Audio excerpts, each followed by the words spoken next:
Assalamualaikum warahmatullahi wabarakatuh. Perkenalkan, kami dari kelompok 1. Jadi pada video kali ini kami akan membahas bagaimana cara mengukur kadar alkohol pada buah-buahan. Jadi untuk buah-buahan yang digunakan sebagai sampel ialah buah mangga dan buah pepaya.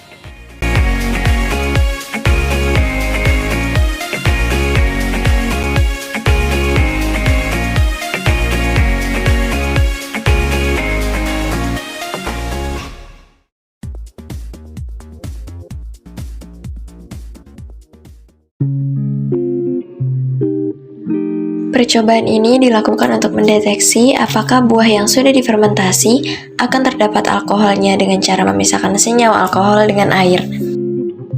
Alat yang digunakan pada praktikum kali ini ialah gas kromatografi. Gas kromatografi adalah teknik analisis yang digunakan untuk memisahkan dan menganalisis sampel yang dapat diuapkan tanpa dekomposisi termal. Kromatografi merupakan teknik pemisahan campuran dalam berbagai wujud baik padat, cair maupun gas. Prinsip kerja kromatografi adalah perbedaan kecepatan merambat suatu zat terhadap zat lain dalam media tertentu. Pada kromatografi terdapat dua fase tetap atau fase stasioner dan fase bergerak atau fase mobil.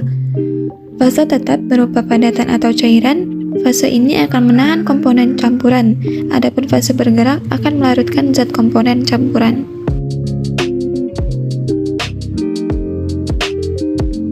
Caranya, buah yang sudah matang dihaluskan atau di blender, lalu difermentasi selama 24 jam.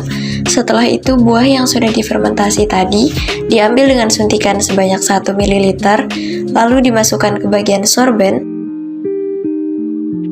lalu diputar bagian dimmernya sambil didekatkan alat deteksi alkoholnya untuk mengukur kadar alkoholnya.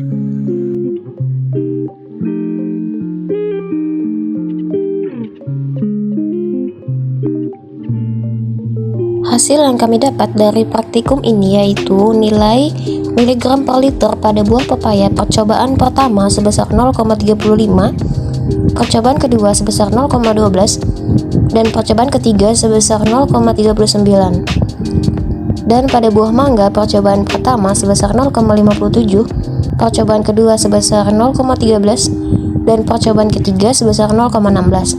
Selanjutnya didapat juga nilai miligram per 100 ml pada buah pepaya percobaan pertama sebesar 70, percobaan kedua sebesar 23, dan percobaan ketiga sebesar 78. Dan pada buah mangga percobaan pertama sebesar 115, percobaan kedua sebesar 27, percobaan ketiga sebesar 32. Dan yang terakhir yaitu nilai persentase BAC pada buah pepaya percobaan pertama sebesar 0,70, percobaan kedua 0,02, dan percobaan ketiga sebesar 0,78. Dan persentase BAC pada buah mangga percobaan pertama 0,11, percobaan kedua 0,02, dan percobaan ketiga sebesar 0,03.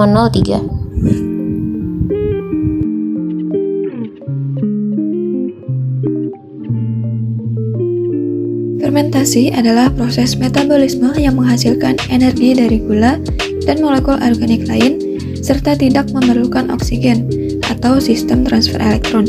Fermentasi menggunakan molekul organik sebagai akhir akseptor elektronnya. Setelah glukosa diubah menjadi asam pirufat melalui proses glikolisis, pada beberapa makhluk hidup seperti bakteri, asam pirufat dapat diubah menjadi produk fermentasi. Proses glikolisis menghasilkan ATP dalam jumlah kecil, namun jumlah tersebut cukup bagi suplai energi mikroorganisme.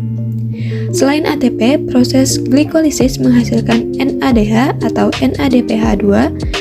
Proses fermentasi harus mengubah NADH atau NADPH2 menjadi NAD+ atau NADP+. Kembali agar proses glikolisis pada fermentasi terus terjadi.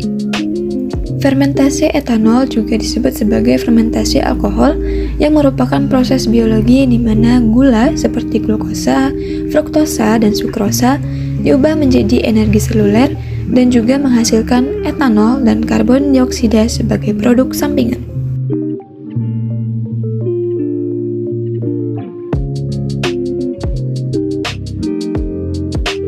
Sekian hasil laporan praktikum dari kelompok 1. Jika ada salah, kami mohon maaf.